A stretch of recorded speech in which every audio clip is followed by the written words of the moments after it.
Halo pemirsa GPR TV dari Sabang sampai Merauke, dari Miangas hingga Pulau Rote. Bertemu lagi bersama saya Bilki Sabila dalam program Kominfo Newsroom. Halo pemirsa GPR TV dari Sabang sampai Merauke.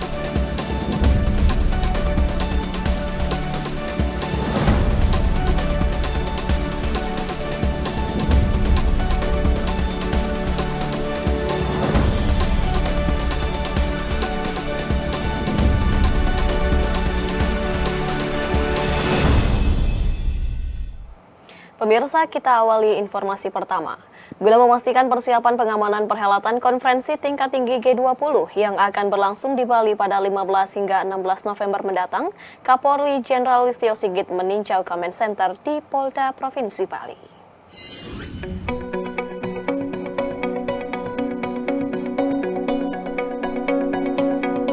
Jelang pengamanan konferensi tingkat tinggi G20, Kapolri Jenderal Listio Sigit Prabowo meninjau langsung Command Center di Mapolda Bali. Dalam tinjauan tersebut, Kapolri menjelaskan Command Center sendiri merupakan ruangan pemantauan pengamanan yang memiliki beragam kecanggihan teknologi, yakni mulai dari monitoring 16 fitur yang terkoneksi secara real-time pada kementerian terkait dalam mengikuti perkembangan G20, hingga fitur face recognition serta kamera body yang berfungsi untuk mengamankan delegasi negara anggota G20. Selain itu, Command Center juga berfungsi memantau jalur yang akan dilewati petinggi negara dan juga tamu VVIP, di mana jika terjadi hambatan dalam perjalanan, maka Command Center sendiri akan menginstruksikan jalur alternatif. Terkait dengan pengamanan secara langsung, baik anggota dan peralatan serta pasukan yang akan diterjunkan ke lapangan, termaksud jumlahnya, juga dapat dimonitor melalui Command Center, sehingga Command Center sendiri sangat membantu dalam pengamanan KTT G20 mendatang. Kami melaksanakan peninjauan langsung terkait dengan simulasi yang dikendalikan langsung di ruang Command Center, di mana dari ruang Command Center ini ada kurang lebih 16 fitur yang tersambung, terdiri dari fitur-fitur dari berbagai macam kementerian yang kita gabung untuk bisa mengikuti terkait perkembangan terkini secara real time. Dalam Conference of the Parties ke-27 di Mesir, Indonesia menampilkan kebijakan dan hasil nyata kerja serta membuka jalan bagi ambisi iklim masa depan bersama dengan sejumlah pihak. Di kesempatan tersebut, Menteri LHK Siti Nurbaya menekankan bahwa diperlukan tindakan multilateral, kolektif, dan terpadu sebagai satu-satunya cara mengatasi ancaman global. Menteri Lingkungan Hidup dan Kehutanan Siti Nurbaya dalam pembukaan Indonesia Pavilion COP27 di Sharm el-Sheikh, Mesir mengatakan, perubahan terjadi semakin cepat untuk mendorong pengurangan emisi dan meningkatkan adaptasi, salah satunya dengan semakin banyak orang bertransisi ke energi baru terbarukan. Menurut Menteri LHK, hal itu dapat dilihat dari bagaimana masyarakat sipil, sektor swasta, dan pemerintah menerjemahkan visi bersama tersebut menjadi rencana dan strategi pembangunan nasional jelang Agenda 2030. Peningkatan peran penting komponen sosial tersebut telah diwujudkan dalam bentuk inisiatif bisnis seperti tanggung jawab sosial perusahaan atau corporate social responsibility dan kolaborasi antara bisnis dan juga pemerintah.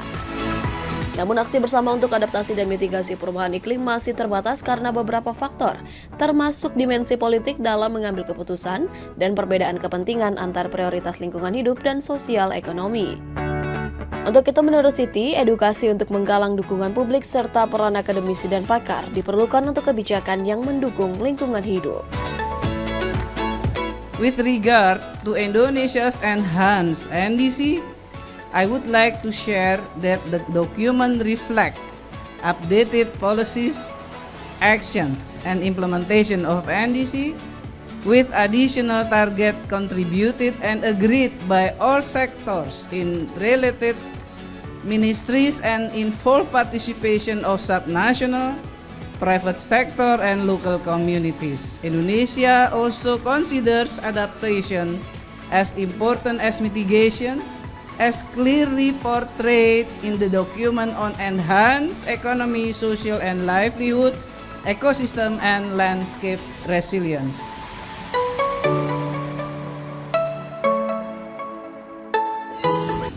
Kita beralih ke informasi lainnya pemirsa, lintasan atletik Universitas Negeri Padang, Sumatera Barat baru saja diresmikan Menteri Pemuda dan Olahraga Republik Indonesia Zainuddin Amali. Lintasan atletik ini juga sebagai upaya mendukung dan menyukseskan program desain besar olahraga nasional.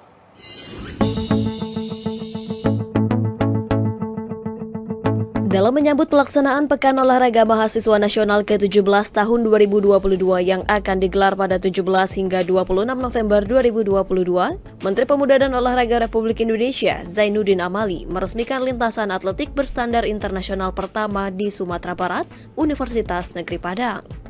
Lapangan atletik ini merupakan lapangan pertama yang berstandar internasional di luar Pulau Jawa, dengan total area lapangan sebesar 15.735 meter persegi. Tak hanya memiliki lintasan atletik, tersedia juga sarana olahraga mulai dari kolam renang, sepak bola, lompat jauh, lempar cakram, lempar lembing, dan lainnya. Menpora mengapresiasi atas inisiasi Rektor Universitas Negeri Padang, Profesor Ganefri dalam pembangunan lapangan atletik tersebut dan berharap dengan hadirnya lintasan atletik berstandar internasional itu dapat menjadi pusat pelatihan atletik daerah serta memicu semangat prestasi atletik Sumatera Barat. Saya kira ini satu hal yang penting, silahkan sentra-sentra memilih mana cabur yang di awal untuk dibina. Nanti akan berkembang, tentu sesuai dengan potensi daerah. Atletik kan Sumatera Barat kita kenal banyak menghasilkan atlet-atlet, kemudian untuk renang, untuk taekwondo, dan lain-lain. Jadi saya kira pilihan UNP, pilihan sentra Sumatera Barat terhadap 5 cabang olahraga itu kami dukung.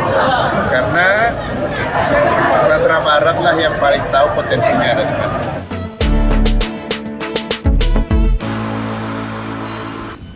Juru bicara Kementerian Kesehatan Dr. Muhammad Syahril menyatakan bahwa tren kasus gagal ginjal akut pada anak mengalami penurunan pada awal bulan November. Penurunan tren kasus ginjal pada anak ini dipengaruhi sejak surat edaran melalui Direktur Jenderal Pelayanan Kesehatan yang meminta tenaga kesehatan dan apotik untuk tidak memberikan obat dalam bentuk sirup.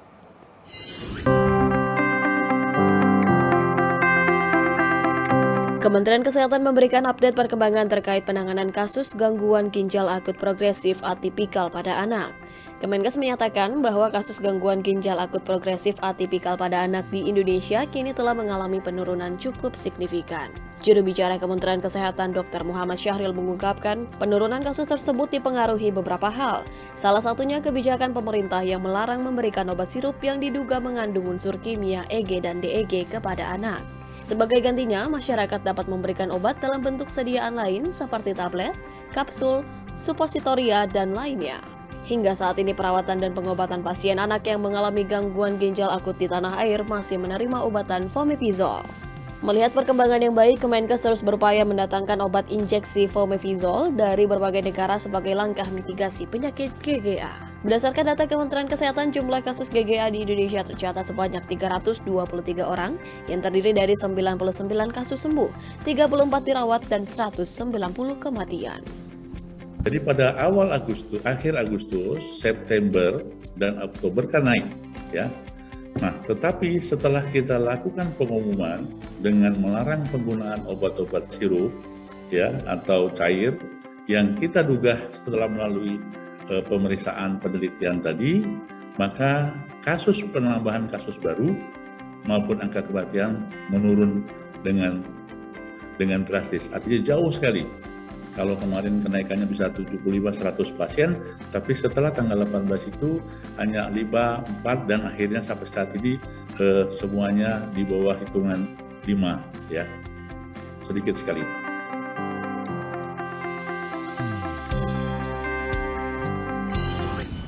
Pemirsa, usai jeda kami akan kembali dengan beragam informasi lainnya. Tetaplah bersama kami dalam Kominfo Newsroom.